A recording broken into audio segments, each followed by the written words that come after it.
ప్రియ భగవద్బంధువులారా, ఈరోజు మన యొక్క అంశం ఏమిటి అంటే, పరమాత్మ తత్వము అంటే ఏమిటి?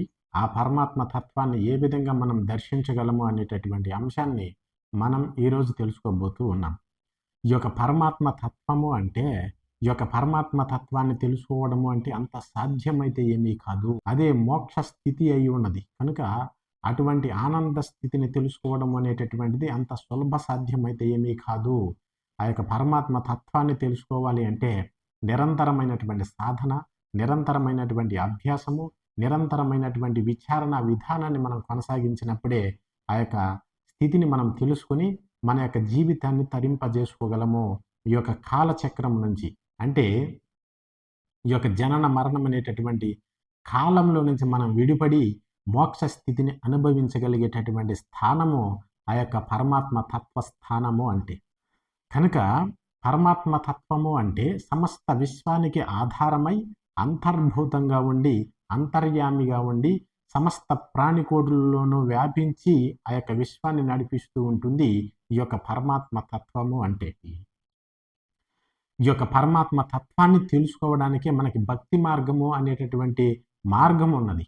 ఈ యొక్క భక్తి మార్గంలో మనం ఏ ఇష్టదైవాన్ని అయితే పూజిస్తూ ఉంటామో ఆ యొక్క ఇష్ట దైవము ద్వారా మనం కొనసాగించేటటువంటి భక్తి ఏదైతే ఉంటుందో ఆ యొక్క భక్తి మార్గంలో మనం ప్రయాణించి ఆ భక్తి మార్గంలో ఉత్తీర్ణత పొంది ఈ యొక్క పరమాత్మ తత్వాన్ని మనం పొందినప్పుడే సంపూర్ణతను పొందబడి తరించబడుతూ ఉంటుంది.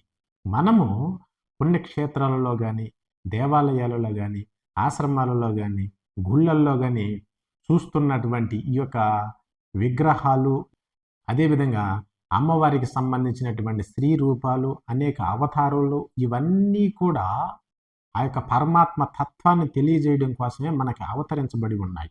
ఆ యొక్క పరమాత్ముడే ఆ యొక్క రూపాలలో మనకి అవతరించి అక్కడక్కడ వెలసి మనకి దర్శనమిస్తూ ఉంటాడు. అంత మాత్రము చేత పరమాత్ముడు అనేటటువంటి వాడు స్త్రీ రూపము కాదు, అదేవిధంగా పురుష రూపము కాదు. స్త్రీ పురుష రూపాలకు అతీతమైనటువంటి తత్వం అది. అటువంటి తత్వాన్ని మనము అమ్మవారికి సంబంధించినటువంటి అవతారాలుగా తీసుకొని ఒక్కొక్క అవతారం ద్వారా ఆ యొక్క భక్తి మార్గంలో ప్రయాణించి ఆ యొక్క పరమాత్మ తత్వాన్ని తెలుసుకోవాలి. అది మనకి అంతిమ స్థితి, గమ్యము, మనము చేరాల్సినటువంటి మోక్ష స్థితి. అదేవిధంగా పురుష రూపాలలో ఉన్నటువంటి భక్తి మార్గం ఏదైతే ఉంటున్నదో, పురుష రూపాలుగా ఉంటున్నటువంటి యొక్క విగ్రహ ఆరాధన ఏదైతే ఉంటున్నదో ఆ యొక్క విగ్రహ ఆరాధన రూపంలో మనం కొనసాగించేటటువంటి భక్తి మార్గం ఏదైతే ఉంటున్నదో భక్తి మార్గం ద్వారా కూడా ఈ యొక్క పరమాత్మ తత్వాన్ని మనం తెలుసుకున్నప్పుడే ఆ యొక్క భక్తి మార్గం అనేటటువంటిది సంపూర్ణతను సంతరించుకుంటుంది. కనుక ఈ యొక్క స్త్రీ పురుష అవతారాలకు సంబంధించినటువంటి అవతారాలు ఏవైతే ఉన్నాయో ఆ యొక్క అవతారాలకు కూడా ఆధారమై ప్రకాశిస్తున్నటువంటి వాడు పరమాత్మ తత్వము అంటే.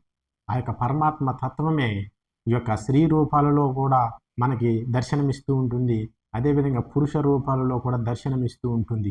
అంత మాత్రము చేత ఆ యొక్క తత్వం అనేటటువంటిది వీటికి మనం పరిమితం చేసి కనుక మనం అక్కడే ఆగిపోయినట్లయితే మనం సంపూర్ణమైనటువంటి జ్ఞానాన్ని పొందినట్టు కాదు.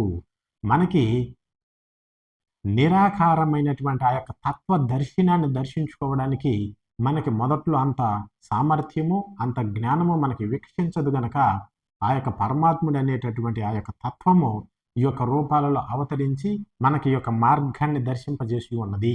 ఈ యొక్క ఏ రూపంలోనైనా కూడా అంటే మనకి ఇష్టమైనటువంటి దైవం ఏదైతే ఉంటుందో ఆ యొక్క ఇష్ట దైవాన్ని ఆధారంగా చేసుకొని ఆ యొక్క ఇష్ట దైవాన్ని పూజ చేస్తూ ఆ యొక్క భక్తి మార్గంలో మనం ప్రయాణం చేస్తూ అందులో మనం ఉత్తీర్ణతను పొంది ఆ భక్తి మార్గంలో మనం తరించబడి అక్కడ జ్ఞానాన్ని పొందినట్లయితే దానికి అంటే ఆ యొక్క అవతారానికి కూడా ఆధారమై ఉన్నటువంటి ఈ యొక్క పరమాత్మ తత్వాన్ని మనం దర్శించి తరించబడతాము. కనుక పరమాత్మ తత్వము అంటే మనకి ఇక్కడ అవతరించి ఉన్నటువంటి ఈ యొక్క రూపాలకు మాత్రమే పరిమితమైనటువంటిది కాదు. ఆ యొక్క విగ్రహ రూపంలో కూడా పరమాత్మ తత్వము ప్రకాశిస్తూ ఉంటుంది. అంత మాత్రము చేత అది విగ్రహానికి పరిమితమైనటువంటిది కాదు. అదేవిధంగా అమ్మవారికి సంబంధించినటువంటి రూపాలలో కూడా ఆ పరమాత్మ తత్వమే ప్రకాశిస్తూ ఉంటుంది. అంత మాత్రము చేత అమ్మవారికి పరిమితం చేయడం అనేటటువంటిది సరికాదు. ఈ రెండు అవతారాలకు కూడా అతీతమై విశ్వవ్యాపకమై సర్వత్రా వ్యాపించి సర్వంలోనూ తాను వ్యాపించి ఆ యొక్క విశ్వాన్ని నడిపిస్తూ ఉన్నటువంటి తత్వం ఏదైతే ఉంటుందో ఆ యొక్క తత్వాన్ని పరమాత్మ తత్వము అంటాము. ఆ యొక్క పరమాత్మ తత్వం అనేటటువంటిది స్త్రీ అవతారాలకు కానీ పురుష అవతారాలకు కానీ అతీతమై ఆ యొక్క అవతారాలకు కూడా ఆధారమై ప్రకాశిస్తూ ఉన్నది. అటువంటి తత్వాన్ని మనం ఎప్పుడైతే దర్శిస్తామో అప్పుడే మనము మన యొక్క భక్తి మార్గం అనేటటువంటిది సంపూర్ణతను సంతరించుకుంటుంది. అయితే ఆ యొక్క పరమాత్మ తత్వాన్ని తెలుసుకోవాలి అంటే జ్ఞాన విచారణ చేయాలి. జ్ఞానం అనేటటువంటిది మనం గనక విచారణ ద్వారా, జ్ఞానం అనేటటువంటి ధ్యానం ద్వారా మనం పొందగలిగినట్లయితే ఆ యొక్క పరమాత్మ దర్శనాన్ని మనం దర్శించగలము. అయితే ఆ యొక్క పరమాత్మ దర్శనము అనేటటువంటిది ఇలా ఉంటుంది, అలా ఉంటుంది, ఈ ఆకారంతో ఉంటుంది, ఈ ఆకారంతో ఉంటుంది, ఈ రంగులో ఉంటుంది అనేటటువంటి విషయాన్ని మాత్రం మనం చెప్పలేము. ఎందుకు అంటే మనకున్నటువంటి ఇంద్రియాలు ఏవైతే ఉంటాయో ఆ యొక్క ఇంద్రియాల ద్వారా పరమాత్మ తత్వాన్ని ఎట్టి పరిస్థితుల్లోనూ తెలుసుకోలేవు. ఈ యొక్క ఇంద్రియాలకు ఆ సామర్థ్యము లేదు. ఎందుకు అంటే ఈ యొక్క ఇంద్రియాలకు అతీతమైనటువంటి తత్వం అది. అటువంటి తత్వాన్ని ఈ యొక్క ఇంద్రియాల ద్వారా మనం ఏమాత్రము దర్శించలేము. శబ్దం ద్వారా అంటే చెవి ద్వారా మనం వినేటటువంటి శబ్దం ద్వారా పరమాత్మ తత్వాన్ని తెలుసుకోలేము. చర్మం ద్వారా స్పర్శ అనేటటువంటి స్పర్శ ద్వారా పరమాత్మ తత్వాన్ని తెలుసుకోలేము. మనం కంటితో చూసేటటువంటి ఈ యొక్క చూపు ద్వారా కూడా పరమాత్మ తత్వాన్ని తెలుసుకోలేము. అదేవిధంగా రుచి ద్వారా, నాలుక ద్వారా ఆ రుచి ద్వారా కూడా మనం పరమాత్మ తత్వాన్ని తెలుసుకోలేము. వాసన పరంగా కూడా మనం పరమాత్మ తత్వాన్ని తెలుసుకోలేము. మొత్తంగా మనస్సు ద్వారా కూడా పరమాత్ముడు ఇలా ఉంటాడు, అలా ఉంటాడు అనేటటువంటి విషయాన్ని తెలుసుకునేటటువంటి అవకాశమే లేదు.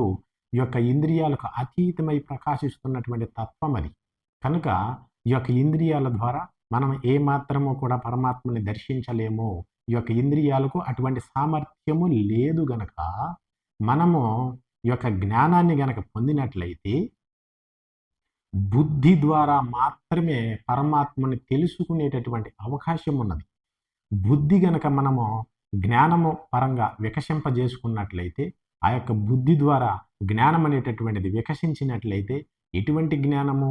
పరమాత్మ సంబంధమైనటువంటి జ్ఞానము గనక వికసించినట్లయితే ఆ యొక్క బుద్ధి ద్వారా ఆ జ్ఞానముతో మనము పరమాత్మ యొక్క దర్శనాన్ని పొందగలము. ఎటువంటి దర్శనము అంటే ఆ యొక్క బుద్ధి ద్వారా కూడా మనము పరమాత్ముడు అంటే ఇలా ఉంటాడు, అలా ఉంటాడు అనేటటువంటి విధానాన్ని అయితే మనం చెప్పలేము. పరమాత్ముడు ఉన్నాడు కనుకనే ఈ యొక్క సృష్టి కార్యం అంతా కూడా జరుగుతూ ఉన్నది అనేటటువంటి అంశాన్ని మాత్రమే మనం తెలుసుకోగలము తప్ప పరమాత్ముడు ఇలా ఉంటాడు, అలా ఉంటాడు, స్త్రీ రూపంలో ఉంటాడు, పురుష రూపంలో ఉంటాడు, ఈ ఆకారంలో ఉంటాడు, ఈ రంగులో ఉంటాడు అనేటటువంటిది మనకున్నటువంటి ఇంద్రియాలు ఏమాత్రము తెలుసుకోలేవు. కాకపోతే ఆ పరమాత్మని మనం దర్శించేటటువంటి ఆ యొక్క దర్శన శక్తి మనకు లేకపోయినా కూడా ఆ పరమాత్ముని చేత ఏవైతే కార్యాలు చేయబడుతూ ఉంటాయో అనేక రకాలైనటువంటి కార్యాలు ఏవైతే ఉంటాయో ఆ యొక్క కార్యాల ద్వారా ఆ యొక్క పరమాత్ముడు ఉన్నాడు అనేటటువంటి ఆ యొక్క జ్ఞాన దర్శనం మాత్రం మనకు కలుగుతుంది. ఆ యొక్క జ్ఞాన దర్శనము పొందడమే మన యొక్క గమ్యస్థానమై ఉన్నది. ఈ యొక్క అతీతమైనటువంటి జ్ఞానాన్ని మనం పొందినప్పుడే ఆ యొక్క భగవత్ సంబంధమైనటువంటి ఆ యొక్క తత్వాన్ని మనం తెలుసుకోగలము. కనుక అంటే మనం ఏ మార్గంలో అయితే ప్రయాణిస్తూ ఉన్నామో ఆ మార్గము ద్వారా నిరంతరమైనటువంటి విచారణ అదేవిధంగా అభ్యాసము గనక మనం చేసినట్లయితే ధ్యానము ద్వారా జ్ఞానాన్ని వికసింపజేసుకున్నట్లయితే అంటే బుద్ధిని మనం వికసింపజేసుకున్నట్లయితే పరమాత్మ తత్వాన్ని దర్శించగలము. ఆ యొక్క పరమాత్మ తత్వం అనేటటువంటిది ఇంద్రియాలకు కూడా అతీతమై ప్రకాశిస్తూ ఉన్నది.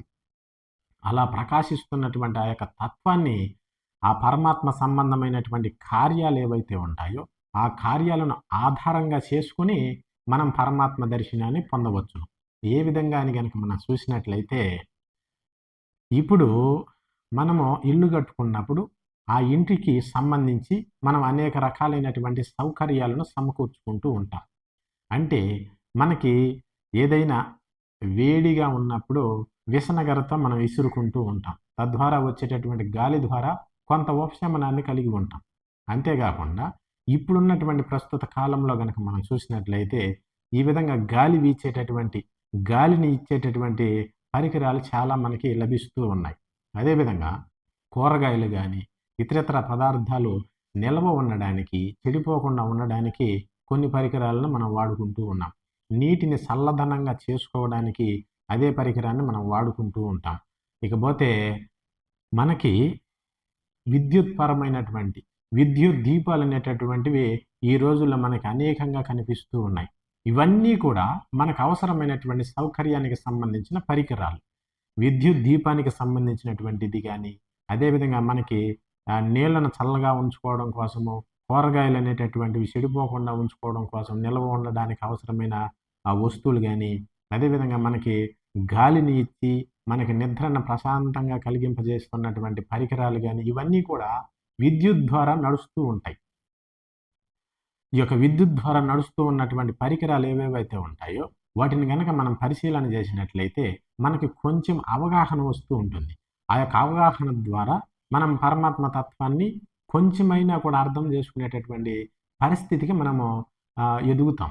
ఏ విధంగా అని గనక మనం చూసినట్లయితే, మనకి గాలిని ఇచ్చేటటువంటి పరికరం ఏదైతే ఉంటుందో, ఆ యొక్క పరికరము కూడా విద్యుత్ ద్వారానే నడుస్తూ ఉంటుంది. అదేవిధంగా మనకి కూరగాయలు చెడిపోకుండా నిల్వ ఉండడానికి, మనకి ఎండాకాలం నందు నీళ్లు చల్లగా తాగడానికి అవసరమైనటువంటి ఆ యొక్క పరికరం ఏదైతే ఉంటుందో, ఆ యొక్క పరికరం కూడా ఈ యొక్క విద్యుత్ ద్వారానే నడుస్తూ ఉంటుంది. అదేవిధంగా మనకి కాంతిని, వెలుగుని ఇచ్చేటటువంటి విద్యుత్ దీపం ఏదైతే ఉంటుందో, ఆ యొక్క విద్యుత్ దీపము కూడా ఈ యొక్క విద్యుత్ ద్వారానే నడుస్తూ ఉంటుంది. అయితే ఇవన్నీ పనిచేయడానికి విద్యుత్ అనేటటువంటిది అవసరమై ఉన్నది. ఆ యొక్క విద్యుత్ అనేటటువంటిది మనకి కనిపించదు. ఎట్టి పరిస్థితుల్లోనూ విద్యుత్ అనేటటువంటిది మనం దర్శనం చేయలేం. ఆ యొక్క విద్యుత్ ద్వారా నడుస్తున్నటువంటి యొక్క పరికరాలను ఆధారంగా చేసుకొని, ఆ యొక్క నడుస్తున్నటువంటి కార్యాలను ఆధారంగా చేసుకొని, మనం విద్యుత్ ఉన్నది అనేటటువంటి నిర్ధారణకు మనం ఏ విధంగా అయితే వస్తామో, అదేవిధంగా పరమాత్మ సంబంధమైనటువంటి జ్ఞానాన్ని పొందేటప్పుడు, పరమాత్మకు సంబంధించినటువంటి యొక్క కార్యాలు ఏవైతే ఉంటాయో, ఆ యొక్క కార్యాలను ఆధారంగా చేసుకొని, ఆ యొక్క కార్యాలకు ఆధారంగా ఉన్నటువంటి ఒక తత్వం ఉన్నది.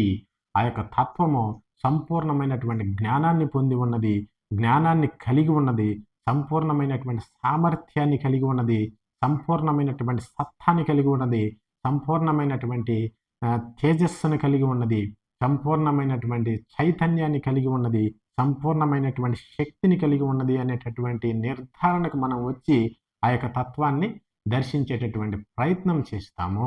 ఏ విధంగా అంటే, ఇప్పుడు మనకి శరీరం ఉన్నది. ఈ యొక్క శరీరాన్ని మనము తల ఎలా ఉండాలి, కాళ్ళు ఎలా ఉండాలి, చేతులు ఎలా ఉండాలి, గుండె ఈ విధంగా పనిచేయాలి, ఇందులో ఒక వస్తువును చూసేటటువంటి శక్తి ఇలా ఉండాలి, రుచిని గ్రహించేటటువంటి శక్తి ఇలా ఉండాలి, కాళ్ళతో నడిచేటటువంటి శక్తి ఇలా ఉండాలి, చేతులతో పనిచేసేటటువంటి శక్తి ఇలా ఉండాలి. ఇటువంటివన్నీ కూడా మనం ఏ మాత్రమో తయారు చేసుకుని ఉండము, ఇటువంటి నిర్మాణాన్ని కూడా మనం చేసి ఉండం. అయితే ఇవన్నీ కూడా నిర్మాణం అవుతూ ఉన్నాయి. అదేవిధంగా ఇందులో మనకి సంపూర్ణమైనటువంటి జ్ఞానము తెలుస్తూ ఉన్నది. ఈ యొక్క ఆకారాన్ని ఈ విధంగా నిర్మాణం చేయాలి అంటే దానికి ఒక జ్ఞానం అనేటటువంటిది అవసరం ఉన్నది. ఈ విధంగా మనం ఎప్పుడైతే విచారణ చేస్తామో, అప్పుడు దీని వెనకాతల ఒక తత్వం అనేటటువంటిది ఉన్నది అనేటటువంటి అవగాహన మనం వస్తాం. అప్పుడే మనకి ఆ యొక్క దర్శనమే పరమాత్మ దర్శనము అని చెప్పబడుతూ ఉన్నది. అంతేకాకుండా ఆకాశమునందు సూర్యుడు ప్రకాశిస్తూ ఉన్నాడు. ఆ యొక్క సూర్యునిలో ఆ ప్రకాశం ఏ విధంగా వస్తున్నది, ఆ యొక్క ప్రకాశం ఉండడానికి కారణం ఏమై ఉన్నది, ఆ యొక్క ప్రకాశం అనేటటువంటిది ఇన్ని కార్యాలు చేయడానికి ఆధారంగా ఏమున్నది అని గనక మనం పరిశీలన చేసినట్లయితే, అక్కడ కూడా మనకి పరమాత్మ దర్శనం అనేటటువంటిది కలుగుతూ ఉన్నది. అదేవిధంగా ఈ యొక్క సమస్త జీవరాశికి కూడా పంచభూతముల చేత శరీరాలు అనేటటువంటివి తయారు చేయబడుతూ ఉన్నవి. ఈ యొక్క తయారు చేసేటటువంటి విధానం ఏదైతే ఉన్నదో, ఆ యొక్క విధానం అనేటటువంటిది మానవ అతీతమై ఉన్నది. ఈ విధంగా విశ్వాన్ని గనక మనం పరిశీలన చేసి చూసినట్లయితే, ఇక్కడ జరుగుతున్నటువంటి అనేక రకాలైనటువంటి కార్యాలను గనక మనం ఆధారంగా చేసుకొని దాన్ని విచారణ చేసినట్లయితే, దానికి వెనకాతల ఉన్నటువంటి ఒక తత్వం మనకి ఉన్నది అనేటటువంటి అవగాహన మనకు కలుగుతూ ఉంటుంది. ఆ యొక్క తత్వం ఏమి అని గనక మనం చూసినప్పుడు, ఆ యొక్క తత్వాన్ని మనము పరమాత్మ తత్వము అని చెప్పబడుతూ ఉన్నాం. ఆ యొక్క పరమాత్మ తత్వం అనేటటువంటిది ఇలా ఉంటుందని గాని, అలా ఉంటుందని గాని, ఈ రంగులో ఉంటుందని గాని, ఈ ఆకారంలో ఉంటుందని గాని, అది స్త్రీ అని గాని, పురుషుడని గాని ఆధారాలకు అందేటటువంటి తత్వము కాదు.